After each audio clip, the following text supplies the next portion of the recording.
আসসালামু আলাইকুম। অনেকে মুখের দুর্গন্ধের জন্য এবং দাঁতের ব্রাশের ব্যাপারে আমাকে জিজ্ঞেস করেন যে কি ইউজ করলে অথবা কোন ব্রাশ ব্যবহার করলে মুখে থেকে যে ক্যালকুলাস জন্ম হওয়া অথবা মুখে খাবার লেগে থাকা এই কন্ডিশনগুলো চলে যাবে। এটা যে আমার হাতে দেখতে পাচ্ছেন একটা টাং ক্লিনার অথবা জিহ্বা পরিষ্কার, আর একটা হচ্ছে মেসওয়াক সিস্টেমের স্পেশাল এক ধরনের ব্রাশ, যেটাতে আপনার স্বাভাবিক ব্রাশ এবং স্পেশাল যে মেসওয়াক করার যে বেনিফিট আছে সেটা একসাথে পেয়ে যাবেন। প্রথমে দেখাচ্ছি যে টাং ক্লিনারটা দিয়ে আপনার মুখের জিহ্বার ময়লা পরিষ্কার করতে পারবেন। এতে করে আপনি ব্রাশ করার পরেও যে মুখে দুর্গন্ধ থাকে এই সমস্যা থেকে মুক্তি পেতে পারেন।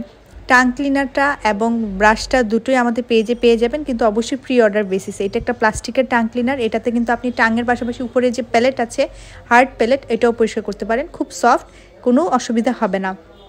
আর এখন হচ্ছে আমি দেখাবো ব্রাশটা। এটা হচ্ছে টুথব্রাশ। এই টুথব্রাশের হচ্ছে দুইটা বেনিফিট। একটা হচ্ছে টুথব্রাশটার যে ব্রিসেল অথবা ব্রাশগুলো আছে যেগুলো খুবই নরম এবং হচ্ছে খাঁচ কাটার মতো, যেটা আপনার দুই দাঁতের মাঝখানে যে ফাঁকা আছে ফাঁকার ভেতরে ঢুকে পরিষ্কার করবে খাবারগুলো। এবং নিচে দিয়ে দেখতে পাচ্ছেন একটা সুইচের মতো দেওয়া আছে। এই সুইচটা যখন টিপ দিবেন তখন ভেতর থেকে এই মেসওয়াকের মতো এই একটু খাড়া খাড়া ব্রিসেলগুলো বের হবে, যেটা হচ্ছে পেছনের দাঁতে যদি কোনো কিছু আটকে যায় সেই ক্ষেত্রে আপনি এই ব্রিসেলের মাধ্যমে পরিষ্কার করতে পারবেন। তার মানে ডাবল ব্রিসেলের মাধ্যমে এই জিনিসটা পরিষ্কার করতে পারবেন। এটার হচ্ছে বিস্তারিত জানতে আমার পেজে যাবেন। আমার পেজে হচ্ছে দাম সহ দেওয়া আছে, কত টাকা লাগবে এবং কিভাবে অর্ডার করতে পারবেন ডিটেলস দেওয়া আছে।